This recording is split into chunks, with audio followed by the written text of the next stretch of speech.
Oh, it's the chemtrails, the GMO, the fluoride. I mean, this is a fact, Joyce.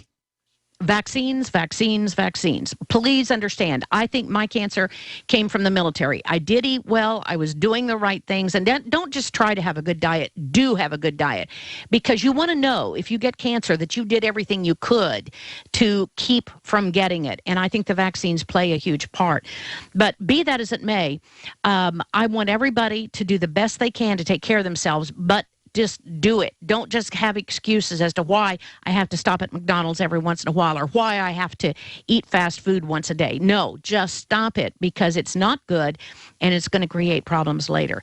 But, you know, Alex, I want to address one thing before we move into anything here today, and that is, you know, I don't want people saying, oh, gee, Joyce has got cancer now, so she's butting up to Alex, or, oh, gee, Alex knows Joyce has cancer, so he's butting up to her. I want people to understand that the reason that I'm on here, especially today, is because of the truth. Now, you and I have disagreed on a lot of things in the past, and we probably still do if we were to have a discussion about it.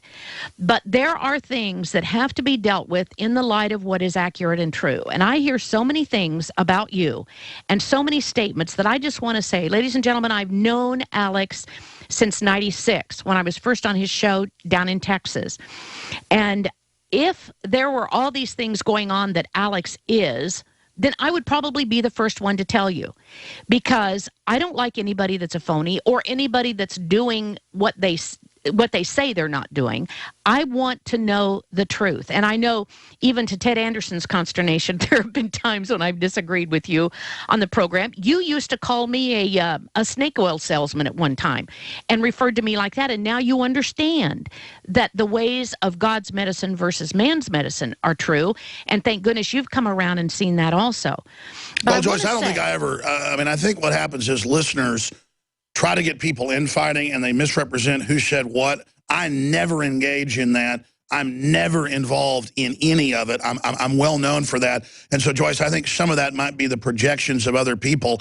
I think one time, I think you had one product with one guy that I didn't like, and I told people that privately, but that's a non-issue in like 14 years ago or something. Okay. Well, I absolutely believe in essential oils and all of it, because I felt the difference. And you're right. Back when I was criticizing you for stuff, I was pulling in, not eating Big Macs, but pulling in and eating double meat cheeseburgers and got as fat as a pig. So, you know, back when I was 25 years old, I might have shot my mouth off. But I don't even want to get into that today, because our listeners tune in all over the country, and they're concerned about Russia threatening nuclear war. They're concerned about the new Black Panther Party saying shoot police. But I think you've done just incredibly good work with the Gulf War Vets Association and have really changed the world and have had incredible tenacity. And obviously, you know, the fact that you could die, it makes me think about how valuable you are to humanity. And so that is part of the reason that spurred me, because I'm so busy focused on what I'm doing, to get another talk show host on the broadcast. But shifting gears out of that, we're going to skip this break because we have more time with Joyce, because I've been cutting her off. What do you think the biggest stories are right now, front and center, Joyce? Okay, but just let me say that the reason I said all that is because people change and because people learn, and that's what we're all about. That's what you're all about and I'm all about, is we learn. And when we learn, we change our positions, exactly, our stands, our whatever. So that's the good thing, and that's what I wanted to bring up. Let me first start talking about the attorney for the young man who is allegedly standing trial now as Tsarnaev, Dzhokhar Tsarnaev. Yeah, he said he was not guilty, but then his lawyer says he's guilty. Boy, lawyers like that, who needs prosecutors? Okay, exactly. But how many of us would want an attorney, which is why I don't think that is really Dzhokhar in there in trial, is because he was, I'm innocent, I'm innocent, I'm innocent, and she comes before them and says, well, we know that he's guilty, we just don't know if he should be put to death or not. And that was literally what his attorney, Judy Clark, said. Now, here's the part that most people don't know. Judy Clark, who is a no-name attorney, a no-name attorney, represented Ted Kaczynski, the Unabomber. Unbelievable. She also represented the Atlanta Olympic bomber, Eric Rudolph. She also represented Jared Loughner in the Gabby Giffords trial. In the Gabby Gifford situation.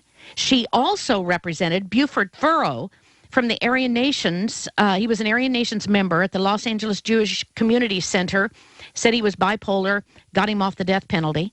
And then in 2002, are you ready for this? She represented Zacarias Moussaoui.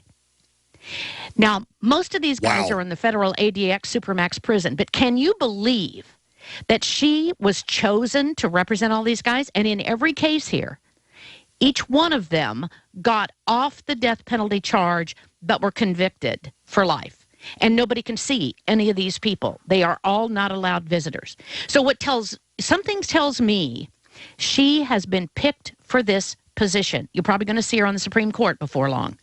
But think about that. She was picked by all those people, a no-name attorney that you can hardly find. Joyce, you are so on target, and I should have been covering this more because I've been following it. I've mentioned it, and I'd forgotten that she was Kaczynski's lawyer. For those that don't know, the L.A. Times reported when it was declassified in 1998 that Ted Kaczynski, the Unabomber, was actually a long-time, 10-year project member. Not just, first he was experimented on in the 60s, but then he was a member of MK Ultra.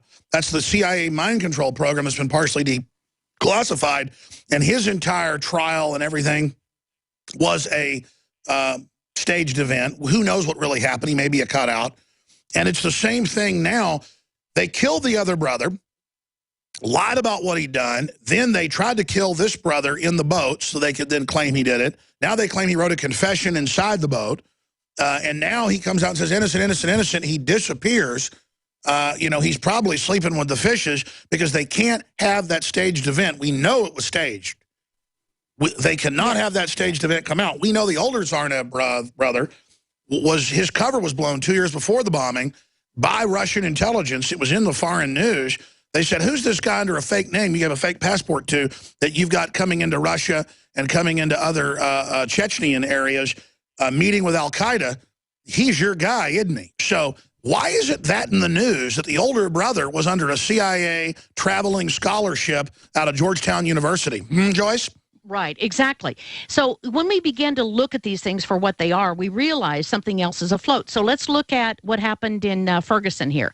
One of the concerns that I have with Ferguson is that on a local TV show, and it may have been covered nationally. And you're in Missouri. We should add that. Yeah, I'm 2 hours away from Ferguson.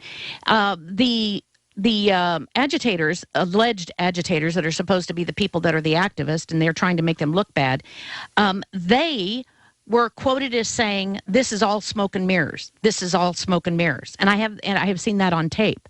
And at another time, when the two police officers were allegedly hit by a guy allegedly in a car on the street shooting at another guy, it was said, I heard one of the people in the audience say, "Don't put out a helmet with some look-alike or some blood on it and make everybody think we did it." So the question is, who really did that? I don't know. But this guy Durst is getting more attention for a 30-year-old murder on TV now than Ferguson is getting, because it's coming to a head that this has been created. The shop owners that told me, or told the television news, and I did copy this. We called 6 times to get the police to come, and never did they come.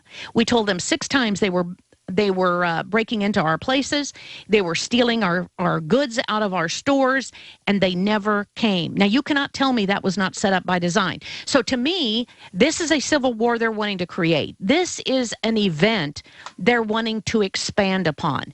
In fact, I was told, and I don't know this to be true, but I was told it by someone who said that one of the police officers said they were so disappointed that this thing quieted down after the police captain resigned from his position.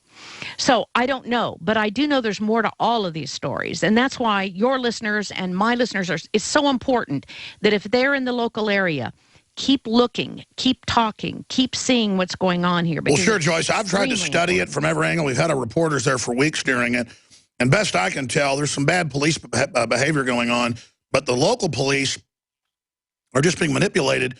The Justice Department is in there funding the radicals to try to get things to be violent. they want a bigger blow up as a political diversion, and George Soros has been involved basically financing it.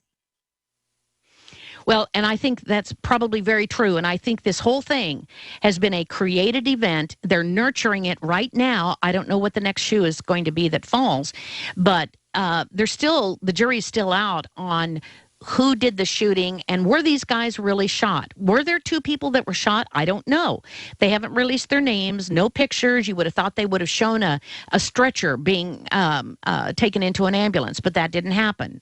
The drama, they love the drama, but it just seems like something's not right here. So that I wanted to bring up. The other thing I want to bring up regarding the Gulf War illness and the Gulf War is that this situation is only going to be worse now than it has been in the past. We thought it was bad in 1991 when I served. I did not deploy to the Middle East. I only served as a flight nurse on the state side and other countries, but not in Iraq. Is that they are now premedicating these military people prior to deployment. And I think everybody needs to understand that. Between 30 and 50% of these troops are now being deployed with medications of SSRI drugs. They say that it is to make them calm. Since when do you want to make them calm to go into a war? You don't. You want them to be more, quote unquote, vigilant. You want them to be more proactive. You want them to be more aggressive, which is what is happening. And the very fact that the VA now, as I understand, is the biggest consumer of drugs, of SSRI drugs in this country, that should tell you something. Get ready for more problems, and it's going to be made to look like, see, all these people are so erratic, military people cannot be trusted. Well, Joyce, let me raise this point to you, and I totally agree. Joe Biggs was in an Army combat group that saw major action because they had media embedded. Rolling Stone and Esquire did stories just about his unit that he was a staff sergeant in that just saw weekly battles in the first, some of the major combat in Iraq and then Afghanistan. And Joe said by the time they got to Afghanistan, they would have truckloads of painkillers and SSRIs, and they would say, we don't want to take this. And they'd say, you're under a lot of stress. The Army doctors order it. Take it. Right. And then they would order Joe to order his men to take it, and then they would get addicted. He's off of it all now since he got back, but he had to go through hell to get off of it. He's talked about it on air. And then he talked about sometimes they'd have Russians, and I looked it up, and there were stories about Russians doing supply. Russians would land with the opium pills, basically, and supply them. They were taking so many, and so they're trying to drug up the military to get them into the system for when they come out. So absolutely, Joyce, we know this is going on. It's not just speed pills they're giving the pilots. Why would you want to give Army soldiers basically any psychotropic or any opiate drug they wanted? Exactly. And they're doing it now in bags full of these drugs. Oh, they said they would give each person big bags of it. Yeah.